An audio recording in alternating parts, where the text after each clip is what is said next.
Hello everyone, my name is Mr. Nicholas Mutinda from Nairobi branch. We are still discussing on principles of management, and in this video we are going to discuss the last part of chapter 5, that is staffing. So in this video we are going to discuss the remaining part of staffing. Remember, in the first video entitled Staffing 1, we discussed on the first 5 subtopics. So in this video we are going to finish by discussing the last 4 subtopics, and I want to remind you, if you have not subscribed, kindly click the subscription button there below the video and you'll be able to get more of these videos. You can also like the video, you can also comment, and I will be glad to reply to your comments. Otherwise, thank you for watching and welcome. We start the class now. So we will start on where we left. 5.6, retention. Now, what do we mean by retention? Now, remember, we are discussing about staffing, and staffing, as we said in the first video, is that the organization may have good plans, the organization may organize very well, but if it does not have the required human resources doing the right things at the right time, placed at the right places, then the organization will not be able to achieve its organizational objectives. Now, we have talked about, in the first video we talked about recruitment, we talked about selection, and we saw how difficult it is. And we saw that nowadays it is the kind of human resources that you have that can give an organization a competitive advantage. It is the kind of human resources that an organization has that gives it organizational competitiveness in the dynamic world. Now, by saying that, what am I driving at? I'm trying to drive to the point that retention of staff is very key to any organization. Whether it is an organization that is starting, whether it is a small organization, whether it is a multinational, staff retention is very critical. And when we are talking about staff retention, we mean the process whereby the organization treats its employees very well, such that the employees would not want to move from the organization to other organization. You want to retain employees as much as possible. You want to ensure that the employees that you employ, they work for as much as possible for the organization. We want to ensure that the staff turnover is very low. The staff turnover is very low. With the process whereby you ensure that the employees that you employ, you want to tie them to the organization such that they will only live under natural calamities or natural attributes. Probably they die, probably they achieve retirement age. You would not want the employees to move to the rival companies. You do not want your employees to move. You will not want the employees to go to other organizations, because you want them to continue working for you as an organization. Remember, you always incur huge costs bringing them to the organization, recruiting and selecting them to the organization, training and developing them, and then after they have acquired their skills, you would not want them to leave the organization. So in a nutshell, retention is the process of ensuring that the workers are highly motivated such that they work with the firm or for the organization for a long time without wishing to leave for other organization or for other places. Retention. The process of ensuring that the workforce are highly motivated, are treated very well, are highly encouraged to continue working for the organization for a long time, as much as it takes to work for the organization and not to desire to leave to other rival organization or to other rival businesses. Now, as we have discussed, employee retention is very critical in the modern world. Why is it critical in the modern world? The modern world is engaged in a competition for talents. The modern world is engaged in competition for talents. Now, if you don't treat your employees well, then definitely your rivals will acquire your talents. Your rivals will acquire the talented employees from the organization. So you must ensure that you treat your employees well. Your employees are highly motivated, are highly appreciated. There are training and development programs in the organization because there is a competition for the talented employees. And you look at, for now, for instance, let's say, look at Citizen TV, look at KTN, look at K24, look at NTV. Why is it that this started in 2000, KBC started in 1963, this started in 2004, this started in 1990s, K24 started in 2007, this started in 2003. Why is it that Citizen controls 67% of the market share? Because it has been poaching employees from these other TV stations. It has been poaching employees from these other TV stations.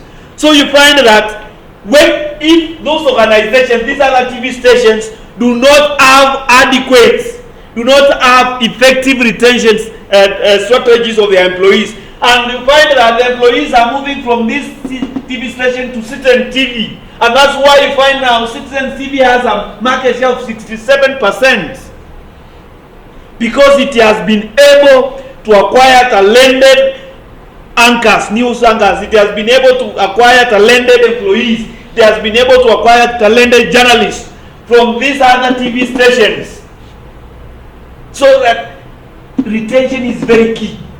Retention is very key for the organization in order to ensure that it keeps talented employees.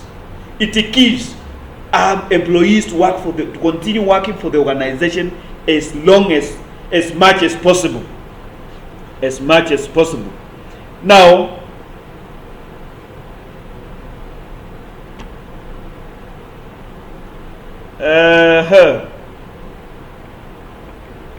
so what are the ways to improve employee retention? Ways to improve employee retention. How do you improve employee retention? How do you improve employee retention? How do you ensure that your employees are not leaving the organization? Strategies to improve employee retention. Number one is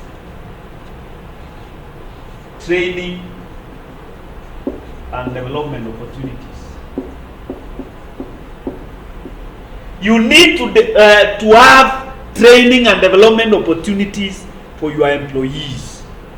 As long as your employees are benefiting from those training and those development opportunities, they would always want to leave the organization where organizations are catering for them, where organizations provide training and development opportunities. So employees always want to grow their career. Employees always want to develop their career. They always want to grow. They will not want to be stagnant, to remain stagnant at the same place. So if an organization does not provide training and development opportunities in the organization, always employees would leave the organization. So it is very vital for the organization that wants to retain our employees to develop training and development opportunities for our employees, to ensure that the employees are able to remain in the organization. Training and development opportunities. Number 2, appreciation of the employees.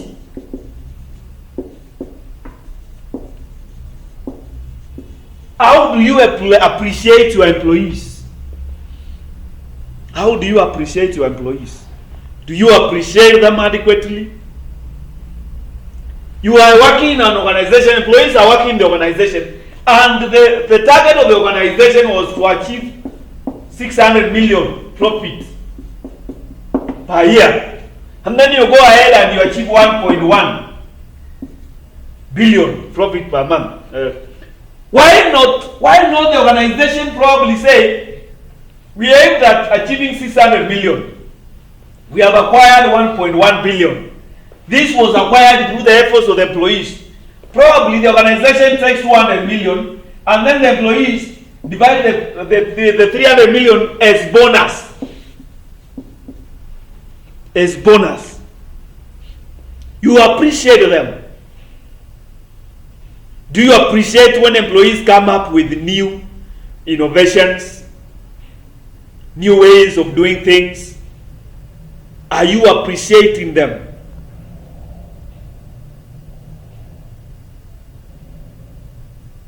Employees have devised new ways of doing things. They have come up with new products which are becoming very successful. How are the appreciation? Do you have appreciation methods? Another thing is about compensation. Compensation. How do you pay your employees? How much? Do you give them competitive salaries or tax? Are your salaries to the employees competitive? Compared to the rival companies, compared to the same to employees of a similar rank in other organizations, is your compensation up to date? Is your compensation competitive enough? Is it able to live? Is it able to maintain your employees in the organization?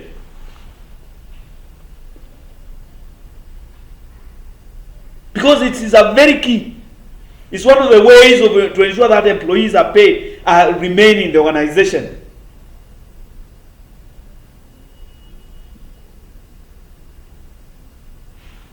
Now, do we have wellness?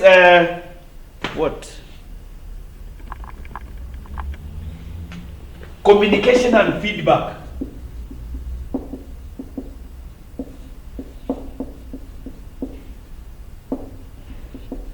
How do you communicate to your employees?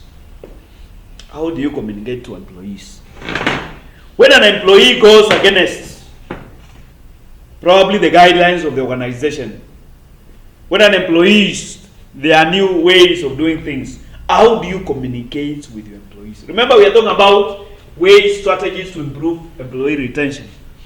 And where there is a good communication, where the employees are able to communicate with the management, where there is a bottom up and up down communication, you'll definitely see the employees feel appreciated.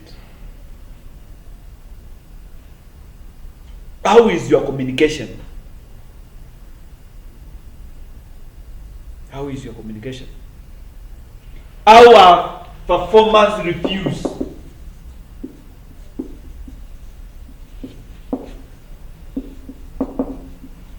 How are performance reviews?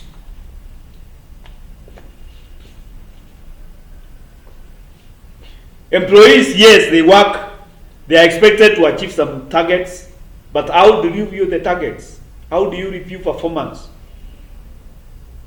Employee, you have given, probably he is supposed to sell 20 tons of fertilizer, and then he has managed to sell 15 tons. Do you go shouting at them, yet they have sold 15 tons?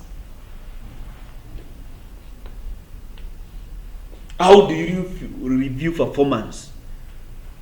Have you given employees excessive work to do? Unrealistic targets? Are they always under pressure? They work from 8 up to 9 p.m. and they still go home with some work to do because of the targets, because of the work you have given unto them. How is it? How do you review performance? All right. Training and development, we have talked about that. Recognition and rewards. How do you recognize your employees? I think it is on the issue about appreciation.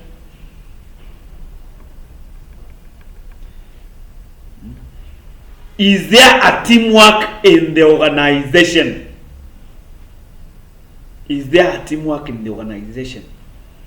Because that is also a very key point. Where employees work in a teamwork, definitely they will develop a family kind of relationship. And in that relationship, in that environment, they would not want to leave the organization because they have brought up, they have become friends with their colleagues and they act as a family, so they would not want to leave the organization. But where that is lacking, definitely your employees will be wanting to leave the organization. Another thing is what? I think that is all the others we have discussed: recognition and reward system, work-life balance, flexible working arrangements. How are the working arrangements? Are they flexible enough? How are the working environments? Are they flexible enough? You find now, and you see nowadays, there is this generation Y and Z. They are very interesting generation. Give them, because they want to come, they can come to work with the jeans. They can leave at any time. They want, if it wants to come to the working, but is your work, is it 8 to 5? Even when the kind of job does not dictate that.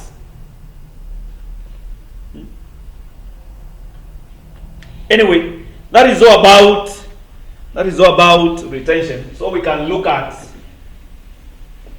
training and development. Training and development.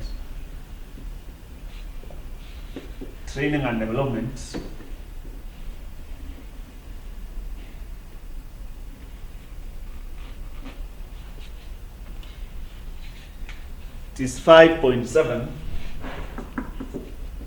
Training and development. Training and development. Training and development. Now, you find now we are talking about staffing. Now, when we are talking about staffing, you have employed employees, probably at the entry level, probably at clerks. Now these employees, you expect them to continue working for the organization. They expect to grow in the organization. How do they grow in the organization? They only grow in the organization by acquiring skills, by being given opportunities to learn new things, by given opportunities to experience doing new things. Now, training is very key. Remember, we have talked about retention. Training is very key in retaining your employees. And when you're talking about training, it does not only talk about retaining your employees, but you're also making your employees more effective in their work. So, training is very key. It's very key. It does not only benefit the employee, but also it benefits the organization.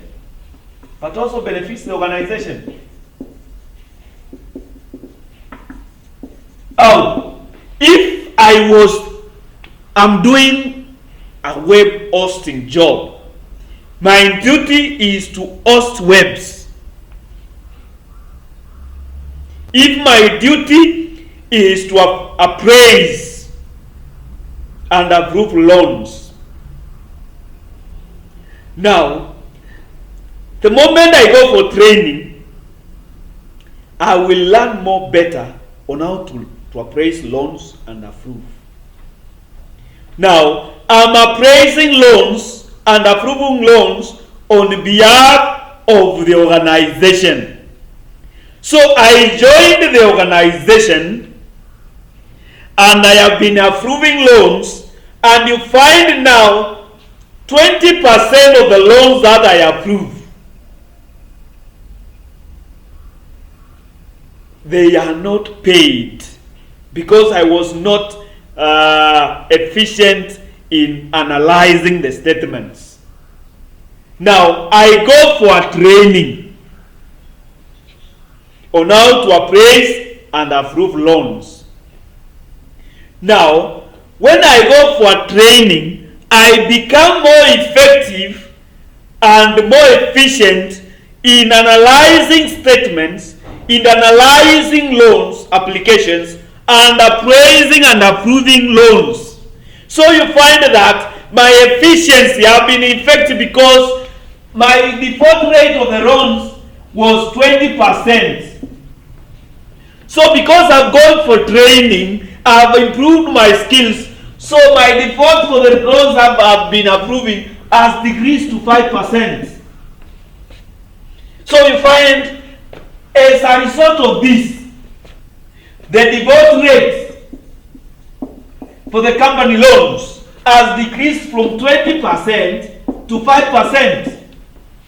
Now, is the organization benefiting? Yes, it is benefiting. Because instead of having a default rate of 20, it is now at 5%. Is the employee benefiting? Yes, he's benefiting. Because he has acquired new skills. He has acquired new skills. Now, training is beneficial to the employee and also to the organization. It increases efficiency. It increases effectiveness. It helps to improve organizational efficiency in the organization. I was able to process to serve 5 customers. By going for training, I've increased that. I can now serve 8 customers within an hour. So you find me as an employee I'm benefiting, and also the organization is benefiting, because I used to serve probably 40 customers in a day. Now I can serve 70 customers in a day because I've gone for training. So training is very key for the organization. Now, if, for instance, if you train those employees, now I was having 20%, now I've increased that 5%. I'm able even now to be in charge of that section, to be in charge of that department. The organization does not need to go looking for people whom it does not know.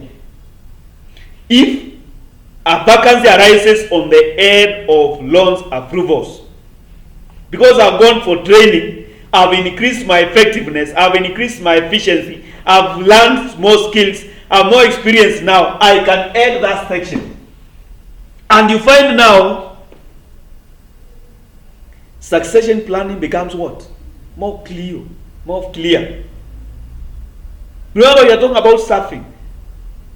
We talked about selection. We talked about internal recruitment. And now that internal recruitment is now bringing success to the organization. Because if I'm not trained, the organization will need to look for experienced and skilled people outside the organization. Right. So that is, in a nutshell, that is what we call training. Let's see whether we have discussed everything. So what are the training development programs? What are the training development programs?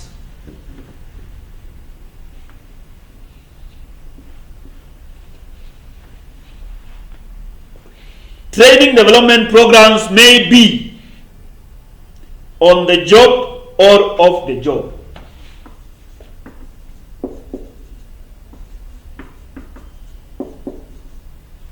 Now, when you are talking about on the job, we are simply saying you are being trained while working.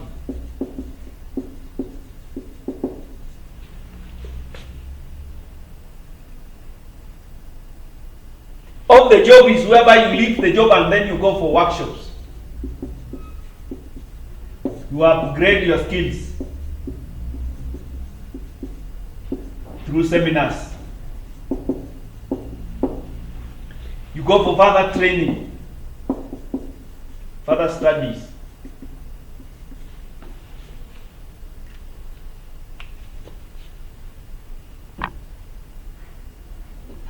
So,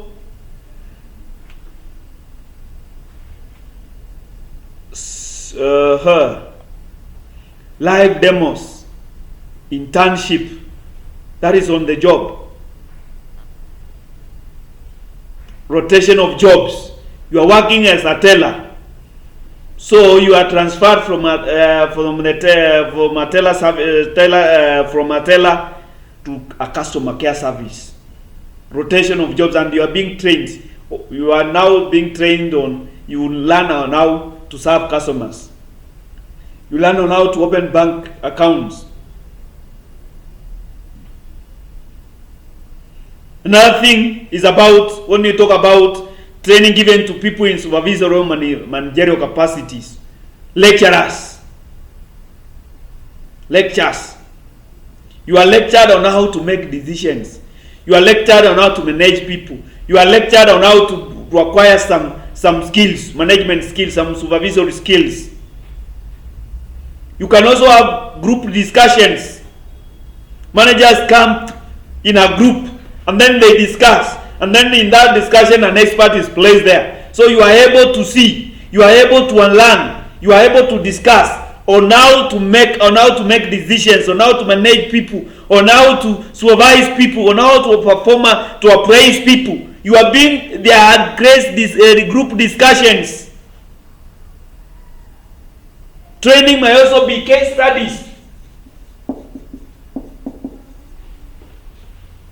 Case studies. You identify a particular organization that is doing good, and then you learn through it. And then now what you find out in that case study, you apply it now in your own company. Case studies, role playing. And these are things that you have seen, especially when people are being trained on teller services. So you find the original teller is here, then we have a training teller here. So a training teller is the one serving customers, while the original teller is looking at what he's doing. So you are playing, you are role playing, you are playing. That guy is acting as the teller, so he's serving customers as the teller. The other one is watching and trying to train him, trying to improve. Customer akileta pesa, usihesabu na mikono, weka hapa kwa machine. Customer ni sure amesign hapa. All those things, role playing and conferences, we have talked about that. Now, all right.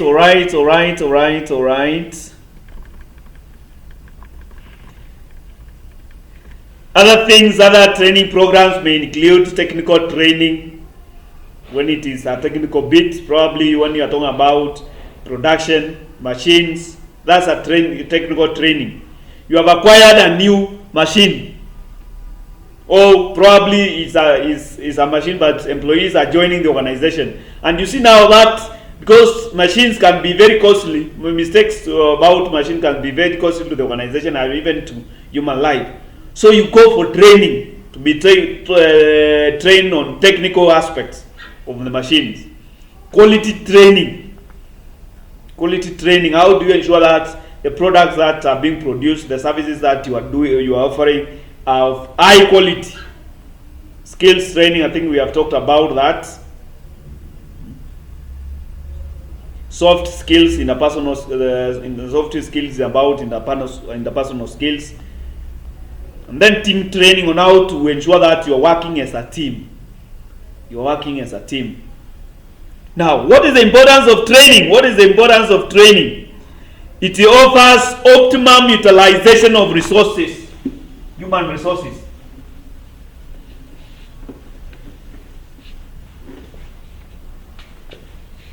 Offers optimum utilization of employees.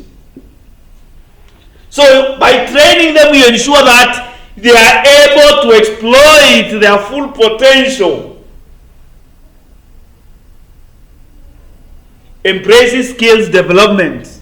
You ensure that by training, it ensures that employees are able to gain more and more skills. Remember, somebody is working as a teller, and then you train him on customer care service, so he acquires customer care skills. So whenever they arise a vacancy, that person is able to act or to do the duties and the responsibilities of a customer care service person. It increases productivity. We talked about the issue about loans. You are able to work within a very to be more productive. When you are serving, we said when you are serving 40 customers and then you are trained, and then now you are able to serve 70 customers. It improves organizational culture. You find now the organizational culture, it improves the organizational culture where the culture of the organization is able to train. So the culture of this organization is good because employees are able to train and develop their career. They are able to progress. Improves quality and safety. We have talked about that. It increases profitability for the organization. Remember when we said about you are being trained. So if you are serving 40 customers and now you are serving 70, is it not an increase of the customer service? Does it bring the organization more profit? So it improves profitability, improves the company's morale and corporate image. Yes, definitely that's correct. When an organization has training opportunities, when an organization has development opportunities, the corporate image of the organization is regarded as a good organization to work for. And you find now the employees are more motivated because they are learning, they are progressing their work. So another thing is about is a positive employee retention. We talked about that. Training, you are able to train future leaders when they rise a vacancy. Succession planning is very good. So you find that you can be able to develop employees to take over as those other managers retire. It empowers employees, that's correct, and it increases engagement. Increases workplace engagement. Now 5.8. 5.8 staff performance appraisal.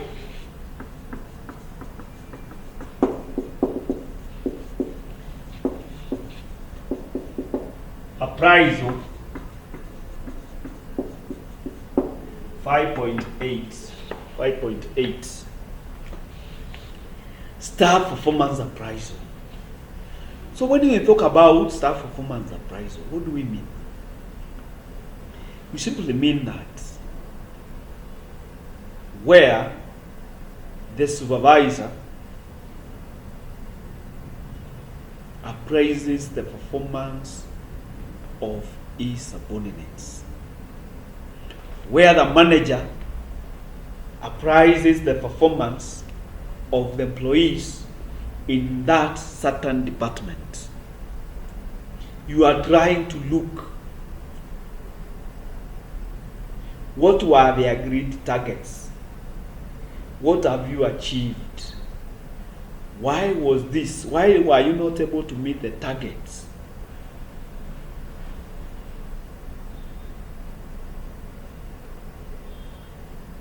Why were you not able?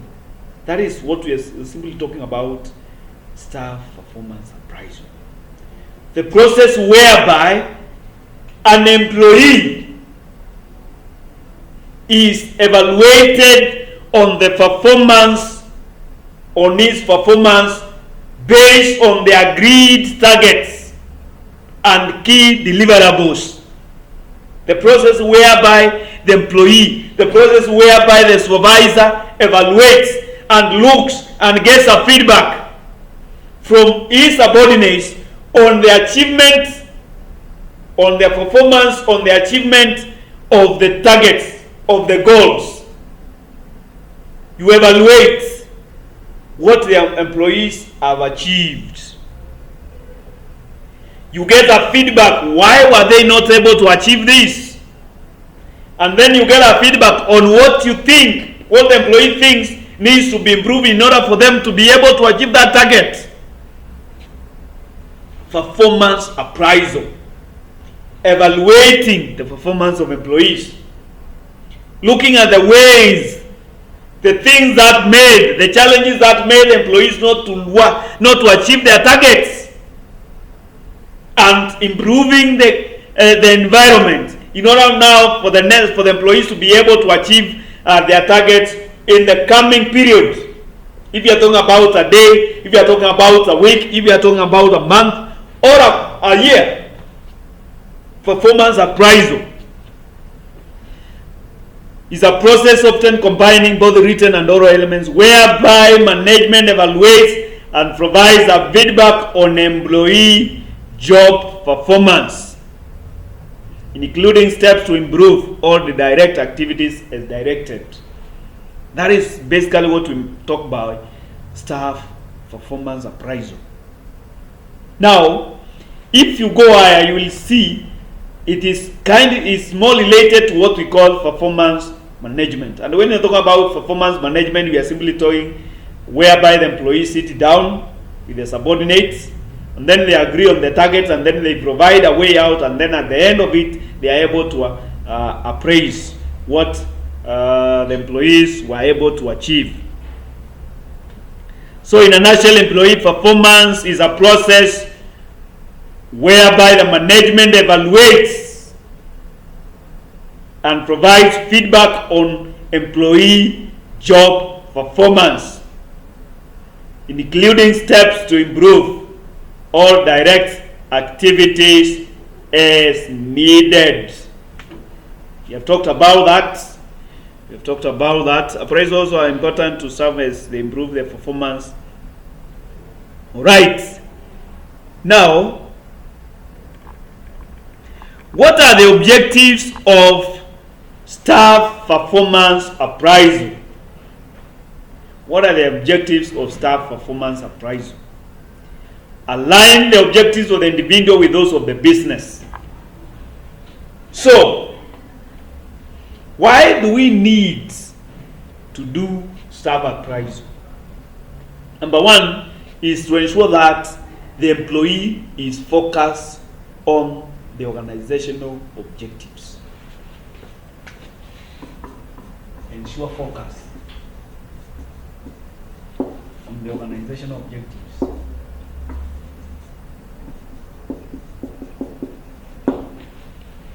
So, if you are not appraised, you may be coming to the office and doing your own things.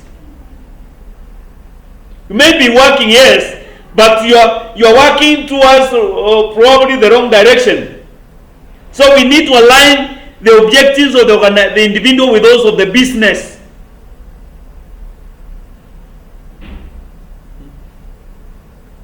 Because we may talk about, take for instance, the accountant. The organization is working towards minimizing costs. But the accountant, yes, is an accountant, but he may be working towards another things. Number two, it improves organizational performance.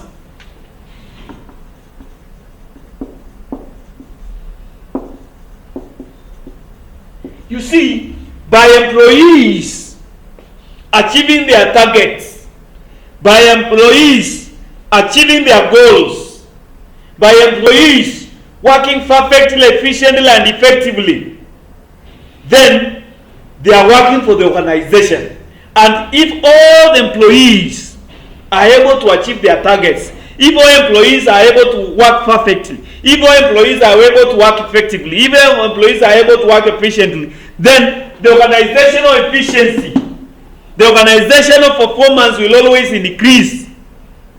Because these individuals, when they come together, now it leads to the organization being able to perform better. So, appraisal of employee staff performance appraisal is very key for the organizational performance. Another thing is to provide basis, to provide tools, to provide equipment for the employees to be able to perform their duties. Remember, we said the employee gives a feedback. Gives a feedback to the supervisor. I was not able to do this because I did not have this kind of tool. The tool that you gave me was not effective enough. This tool was not efficient enough. So you are able to provide adequate resources for organizational efficiency. Another key thing is about you develop a performance culture.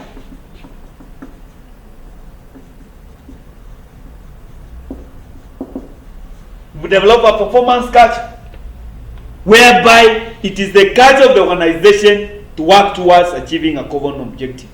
It is the culture of the organization always to achieve its targets. It is the work of the organization for employees to be focused on the organization objectives. That is a culture. So if there are no performance appraisal, that culture may not be developed. Another thing is, performance is a very key in determining pay decisions.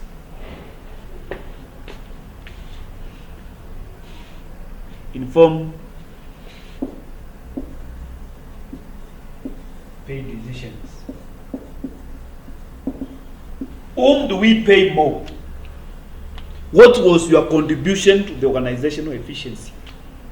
What was your contribution to the 600 million we talked about?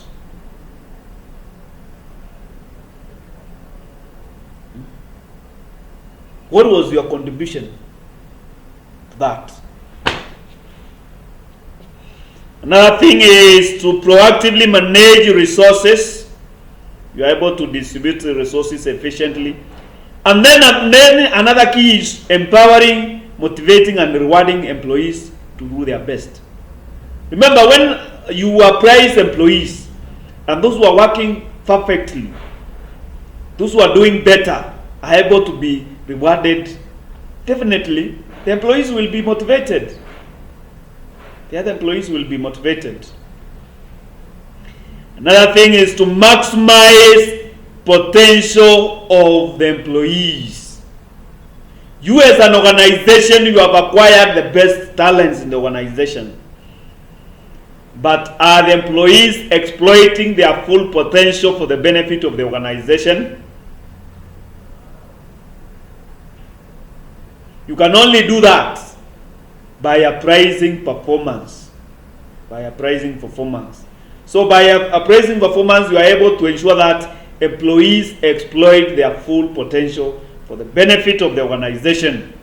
For the benefit of the organization. All right.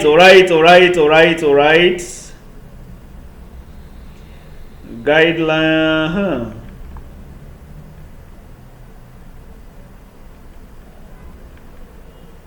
So, I think that is all. That is all about employee performance. So, importance 5.9, the last subtopic.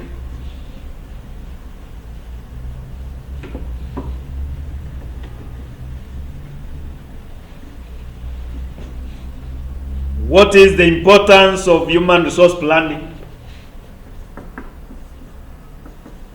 Importance of human resource planning.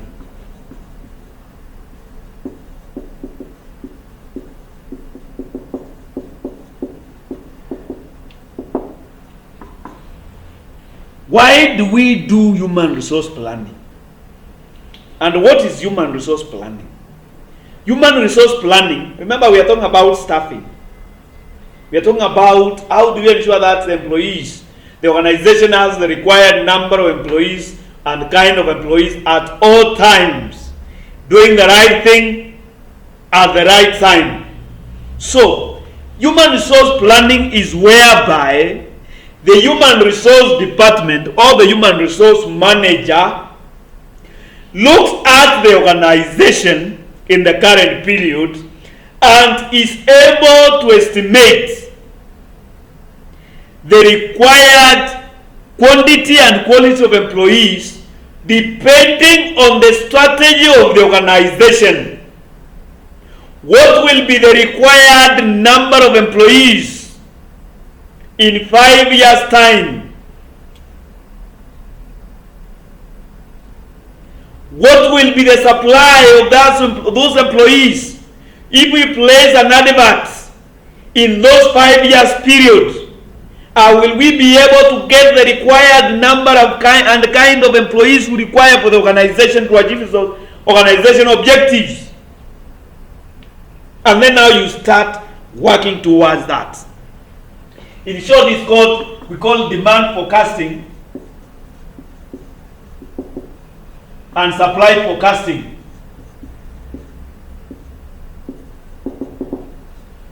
So demand forecasting is whereby you are able to forecast, predict what will be the requirements of human resources for the organization. Which kind, what quantity and quality of human resources will we require in, let's say, 3 years period? Demand forecasting. You are forecasting demand for human resources in the organization. Now, what will be the supply of those quantity and quality of employees in that last 3 years period? That is what we are calling supply forecasting. And now you start working to match supply and demand. So if we will require 100 ICT experts, and based on our supply forecasting, we will not be able to get them in the market. So you start developing those ICT experts now to ensure that you match demand and supply in those 3 years period. That is what we call human resource planning. Planning for the organizational requirements in terms of human resources. Now, we are expected to discuss the importance of human resource planning.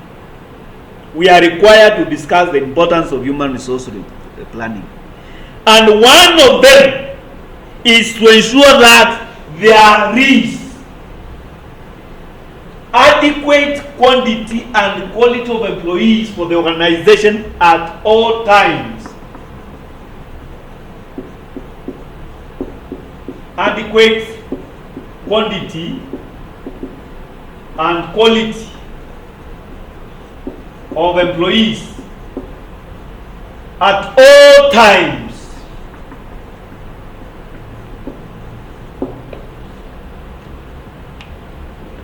Ensure that the organization is always, it does not have a surplus and it does not have a deficit of human resources.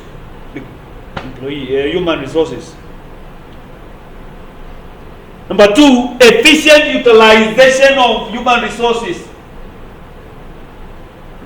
Efficient utilization of human resources.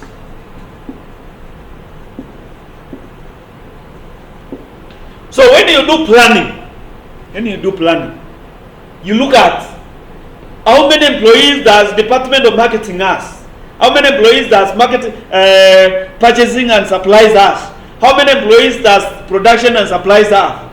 So if you find there is an excess in production department and there is a deficit in the marketing department, so you start bridging that gap. Probably you transfer from production department to marketing department. We are trying to ensure there is no deficit and supply. Number 3 is placing the right people. Right people at right places, doing right things.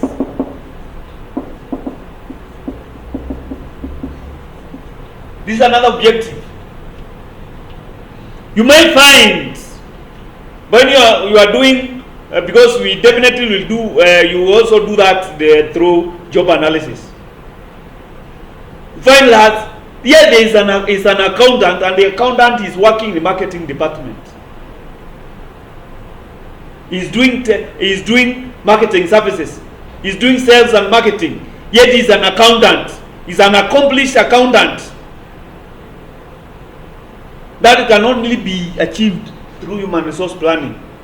Here is an engineer who can be very vital in the production department.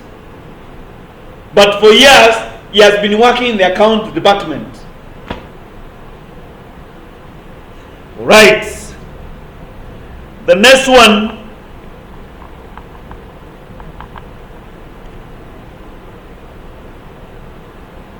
The organization is able to develop a succession planning. We are able to develop a succession planning for the organization such that when a vacancy arises, it is immediately filled with the qualified and competent personnel, because already you are planned for that. You are also able to ensure that the organization does not have shortage of manpower. We have talked about that. We also talked about what? Increased productivity. It leads to increased productivity. If employees are able to exploit their potential, if the employees are working in the right places at the right time, where their potential is required, definitely the organization will be able to achieve more. will be able to perform much better and will be able to increase productivity.